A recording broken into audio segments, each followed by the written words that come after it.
Hello बच्चों, कैसे हैं आप सब लोग। बहुत अच्छे होंगे उम्मीद है। कल जो हमने वीडियो देखा था उसी से रिलेटेड कुछ क्वेश्चन मैं आपके सामने लाई हूँ। तो स्टार्ट करते हैं। अपघटक कौन कौन होते हैं? तो कौन कौन होते हैं? एग्जाम्पल, बैक्टीरिया या कवक। बैक्टीरिया और कवक होते हैं, या लिख दिया, वो मिस्टेक हो गया है। एंड सेकंड, अपर्दाहारी का उदाहरण बताइए। तो अपर्दाहारी क्या है? केचुआ। ऊर्जा के कौन कौन से संघटक हैं? तो सौर ऊर्जा, सौर प्रकाश और विकिरण प्रकाश। स्थलीय परितंत्र को कितने भागों में विभाजित किया गया है और कौन कौन से भाग हैं? तो कौन कौन से? 4 भागों में विभाजित किया गया है। फर्स्ट है वन परितंत्र, मरुस्थलीय परितंत्र, टुंड्रा एंड घास परितंत्र। वन परितंत्र को कितने भागों में विभाजित किया गया है? कौन कौन से हैं? तो उष्ण कटिबंधीय और शीतोष्ण है। थर्ड इज शंकुहारी वन या टैगा वन, जिसे कोड़धारी वन भी कहते हैं। नेक्स्ट क्वेश्चन, सदाबहार वन में पाए जाने वाले विशाल वृक्ष के नाम कौन कौन से हैं? तो महोगनी और रोजवुड। फिर है नेक्स्ट, सदाबहार वन कहाँ पाए जाते हैं? उस स्थान का नाम बताइए। तो कहाँ कहाँ पाए जाते हैं? अमेजन बेसिन में, कॉमा लगाना भूल गया है, कांगो बेसिन, कॉमा पश्चिमी घाट, अंडमान निकोबार द्वीप समूह। यहाँ पे कॉमा लगेगा पश्चिमी घाट के बाद। ब्राजील में इन्हें सुंदर वनों, ब्राजील में इन्हें नहीं है, ये इन है। ब्राजील में सुंदर वन को क्या कहा जाता है? तो क्या कहा जाता है? सेल बॉस कहा जाता है। वन में कौन से वृक्ष पाए जाते हैं? शीशम, साल, बांस। फिर नेक्स्ट है, यूकेलिप्टस किस प्रकार के वन में पाया जाता है? तो यूकेलिप्टस किस प्रकार के वन में पाया जाता है? सदाबहार वन। चीड़, फर किस टाइप के वन में पाए जाते हैं? तो किस प्रकार के पाए जाते हैं? शंकुधारी वन में। थार और सहारा किस प्रकार के, ये थोड़ा मिस्टेक हुई, थार सहारा किस प्रकार के मरुस्थल हैं? तो किस प्रकार के मरुस्थल हैं? गर्म मरुस्थल हैं। लेह लद्दाख किस प्रकार के मरुस्थल हैं? किस प्रकार के हैं? ठंडे। टुंड्रा परितंत्र को कितने भागों में बांटा गया है? तो टुंड्रा परितंत्र को 2 भागों में बांटा गया है, आर्कटिक टुंड्रा और अल्पाइन टुंड्रा। नेक्स्ट में चलते हैं, एस्किमो कहाँ के मानव को कहा जाता है? तो कहाँ के मानव को एस्किमो कहा जाता है? आर्कटिक टुंड्रा के। एलिफेंटा घास कहाँ पाई जाती है? उष्ण कटिबंधीय घास मैदान में। कोलंबिया और वेनेजुला के घास के मैदान को क्या कहा जाता है? तो क्या कहा जाता है? लानोस। ब्राजील में घास के मैदान को क्या कहा जाता है? कैंपोस। कैंपोस, ठीक है। नेक्स्ट, मध्य एवं पूर्वी अफ्रीका एवं मध्य अमेरिका के घास के मैदान को कहते हैं सवाना। इसको याद रख सकते हैं, जहाँ फ्री में क्या हो, फ्री में आना हो तो वहां के कौन कौन आएगा? सब आएंगे। ऐसे लर्न कर सकते हैं। मध्य एवं पूर्वी अफ्रीका एवं मध्य अमेरिका में मैदान को घास के मैदान को क्या बोलते हैं? तो सवाना बोलते हैं। उष्ण कटिबंधीय घास के मैदान कौन कौन से हैं? कौन कौन से हैं? लानोस, कंपोज, सवाना। ये बहुत इंपॉर्टेंट क्वेश्चन है, ये आपसे कई बार पेपर में पूछा गया है। नेक्स्ट, अर्जेंटीना उरुग्वे के घास के मैदान को क्या कहते हैं? तो अर्जेंटीना उरुग्वे के घास के मैदान को बोलते हैं पम्पास। दक्षिण अफ्रीका के घास के मैदान को क्या कहते हैं? तो दक्षिण अफ्रीका के घास के मैदान को वेल्ड बोलते हैं। ऑस्ट्रेलिया के घास के मैदान को क्या कहते हैं? क्या कहते हैं? डाउन्स। नेक्स्ट, यूराल क्षेत्र के घास के मैदान को क्या कहते हैं? तो स्टेपी बोलते हैं। उत्तरी अमेरिका के घास के मैदान को क्या कहते हैं? पेरिस। हंगरी के घास के मैदान को क्या कहते हैं? पुस्तास। शीतोष्ण कटिबंध भूमि में कौन से घास के मैदान पाए जाते हैं? तो कौन कौन से पाए जाते हैं? Pampas, veld, down, steppe, prairies, puszta. तो ये आपके जो प्रीवियस वीडियो था उससे रिलेटेड क्वेश्चन हो गए। अब आपको नेक्स्ट टॉपिक स्टार्ट करते हैं, उसके आगे का टॉपिक। कल हमने स्थलीय पारिस्थितिकी तंत्र पढ़ा था और आज हम क्या पढ़ रहे हैं? जलीय पारिस्थितिकी तंत्र। तो जलीय पारिस्थितिकी तंत्र क्या होता है? ऐसा परितंत्र जिसमें आवास का मुख्य आधार क्या होगा?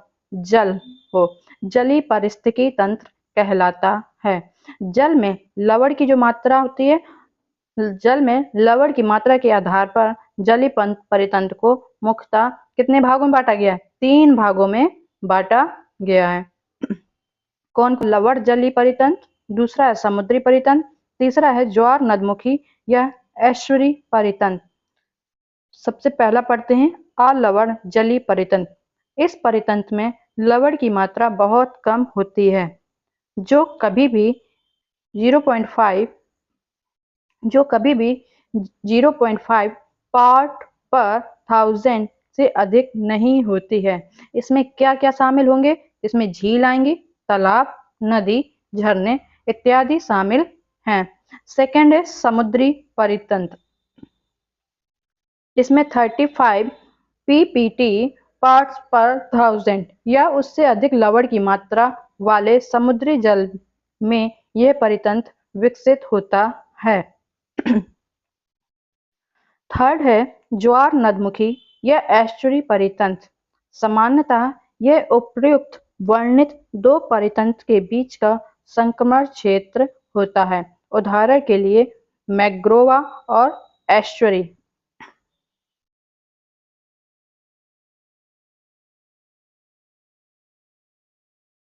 थर्ड इज आर्द्रभूमि परितंत्र। आर्द्र भूमियां ना तो गहरे जलीय तंत्र हैं और ना ही स्थलीय परितंत्र, बल्कि ये वे दलदली या जाल वाले क्षेत्र हैं जहां साल भर या साल के कुछ महीने में प्रकृति या कृत्रिम रूप से शांत या बहता हुआ मीठा या खारा पानी वाला समुद्र या गैर समुद्री जल का क्या होता है? जमाव हो। पारिस्थितिकी व्यवस्था बनाए रखते हुए ये पोषक तत्वों को पुनः निर्माण व जहरीले तत्वों को निष्क्रिय करती है। इसलिए आर्द्र भूमियों को बोलते हैं, आर्द्र भूमि को प्रकृति की किडनी कहते हैं। भारत सरकार द्वारा 1885 से 86 में राष्ट्रीय आर्द्र भूमि संरक्षण कार्यक्रम चलाया गया था। फिर इसके बाद आता है आर्द्र भूमि पर रामसर सम्मेलन। तो आर्द्र भूमि पर रामसर सम्मेलन कब हुआ है? 1971 में। 1971 में आर्द्र भूमि के संरक्षण के लिए रामसर कैस्पियन सागर के तट पर ईरान में अवस्थित में एक अंतर सरकारी और बहुपक्षीय सम्मेलन हुआ। अगर आपसे पूछा जाता है आर्द्र भूमियों पर रामसर सम्मेलन कहाँ पे हुआ था? ईरान में हुआ था। और कब हुआ था? 1971 में, जिसमें आर्द्र भूमियों और उनके संसाधनों के संरक्षण और युक्त उपयोग के लिए राष्ट्रीय कार्रवाई और अंतर्राष्ट्रीय सहयोग की रूपरेखा तैयार की गई। रामसर समझौते के अंतर्गत भारत में कितने आर्द्रभूमि क्षेत्र हैं? भारत के अंतर्गत 26 आर्द्रभूमि क्षेत्र हैं। विश्व आर्द्रभूमि दिवस प्रत्येक वर्ष कब मनाया जाता है? तो 2 फरवरी को मनाया जाता है। नेक्स्ट है मॉन्ट्रेक्स रिकॉर्ड। रामसर सम्मेलन के तहत मॉन्ट्रेक्स रिकॉर्ड अंतर्राष्ट्रीय महत्व की आर्द्र भूमियों की सूची पर ऐसे आर्द्र भूमि स्थलों का एक रजिस्टर है जहां तकनीकी विकास, प्रदूषण या अन्य मानवीय हस्तक्षेप के कारण पारिस्थितिकी स्वरूप में नकारात्मक परिवर्तन आया है या आने वाला है या आने की संभावना है। भारत के केवलादेव राष्ट्रीय उद्यान कहाँ पे है? केवलादेव राष्ट्रीय उद्यान राजस्थान में एवं लोकटक झील मणिपुर में मॉन्ट्रेक्स रिकॉर्ड के अंतर्गत सूचीबद्ध किया गया है। स्थलीय परितंत्र, दूसरा जलीय थर्ड आर्द्रभूमि और फोर्थ पढ़ रहे हैं मैग्रोवा परितंत्र।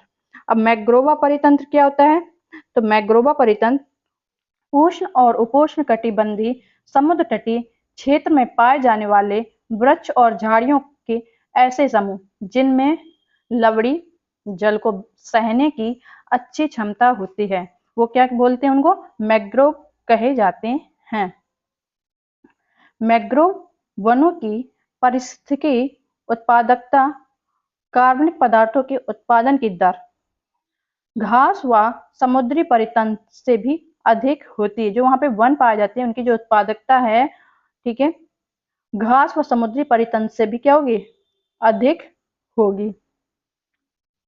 भारत में सुंदरवन मैंग्रोवा विश्व का सबसे विस्तृत मैंग्रोवा है। ठीक है, तो भारत में सुंदरवन मैंग्रोवा क्या है? विश्व का सबसे विस्तृत मैंग्रोवा है।